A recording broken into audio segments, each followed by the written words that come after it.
ថ្ងៃនេះខ្ញុំសូមមកចែករំលែកវិធីជួយសម្រួលការហើមជើងខ្លាំងនៅពេលដែលយើងមានផ្ទៃពោះនេះគឺជារូបភាពជើងខ្ញុំផ្ទាល់កាលពីខ្ញុំទងន់កូនទី1គឺខ្ញុំមានការហើមជើងហើមដៃខ្លាំងហើយខុសពីធម្មតាពីព្រោះខ្ញុំហើមនេះមិនមែនត្រីមាសទី3ទេគឺខ្ញុំហើមនៅក្នុងកំឡុងពេល5ខែនៅក្នុងត្រីមាសទី2អាការៈហើមជើងនេះបណ្ដាលមកពីទម្ងន់ស្បូនរបស់យើងរីកធំឡើងសង្កត់នៅលើឆ្អឹងអាងតាគៀករបស់យើងដែលធ្វើឲ្យសរសៃឈាមធំហ្នឹងរត់ឈាមរត់អត់ដល់បេះដូងយើងរត់យឺតអញ្ចឹងទៅទើបធ្វើឲ្យយើងមានអាការៈហើមដៃហើមជើងបញ្ហាខ្លះទៀតគឺបណ្ដាលមកពីយើងអាចមានជំងឺប្រចាំខ្លួនដូចជាជំងឺទឹកនោមផ្អែមទឹកនោមប្រៃឬមួយក៏បញ្ហាលើសសម្ពាធឈាមតែសម្រាប់បញ្ហាខ្ញុំកាលពីខ្ញុំហើមជើងហ្នឹងគឺដោយសារការហ្នឹងខ្ញុំអត់មានជំរឿនដោយសារខ្ញុំធ្វើការក្នុងមួយថ្ងៃខ្ញុំអង្គុយយូរពេករយៈពេល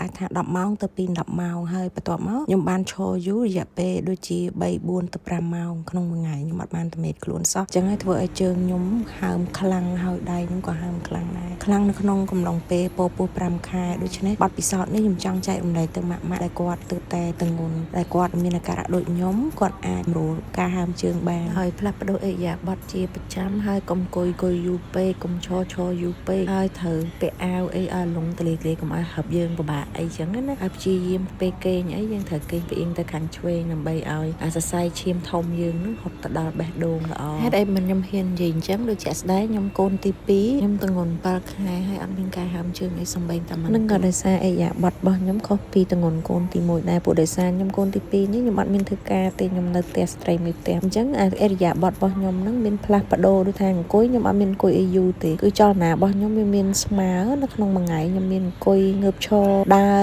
គេងនិយាយទៅសកម្មភាពរហូតចលនារហូតអញ្ចឹងទៅជើងខ្ញុំអត់ហើមទេអញ្ចឹងសម្រាប់ម៉ាក់អាចព្យាយាមសាកល្បងធ្វើតាមខ្ញុំមើលព្រោះអីខ្ញុំធ្វើអញ្ចឹងអត់មានហើមជើងទេហើយជើងខ្ញុំដល់7ខែក៏នៅធម្មតា